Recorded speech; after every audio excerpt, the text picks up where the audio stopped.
চলতি মরশুমে ধারাবাহিক কথাকে নিয়ে সামনে এলো এবার বড় খবর। জলসার অন্যতম জনপ্রিয় ধারাবাহিক কথা। তবে চলতি সপ্তাহে টিআরপির দৌড়ে আচমকাই পিছিয়ে গেল এই ধারাবাহিক। নেই প্রথম 1 কিংবা 2-এ।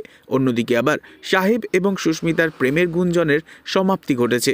তবে কি সেই কারণেই এই পরিণতি? প্রথম 1-2 থেকে সরে একেবারে ঠিক 5-এ জায়গা করে নিয়েছে বর্তমানে কথা। টিআরপি কমতেই এবার শুরু হলো নেগেটিভ চর্চা।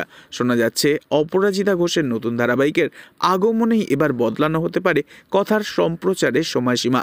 মূলত নতুনকে জায়গা করে দিতেই এমনটা হতে চলেছে। তবে দর্শকদের চিন্তা করার কোনো কারণ নেই। ধারাবাহিক কথার হাতে এখনও রয়েছে আরও কিছুটা সময়। যদি পরপর 2-3 সপ্তাহ এই ধারাবাহিক প্রথম 1 কিংবা 2-এ নিজের স্থান পাকা করে নিতে পারে, তাহলে হয়তো রমরমিয়ে চলবে সকলের প্রিয় ধারাবাহিক কথা। কারণ কিছুদিনের মধ্যেই আসতে চলেছে জলসার নতুন ধারাবাহিকের প্রোমো। তো এই ছিল আজকের আপডেট। টলিপাড়ার হাঁড়ির খবর সবার আগে জানতে অবশ্যই চ্যানেলটি সাবস্ক্রাইব করে রাখবেন। ধন্যবাদ।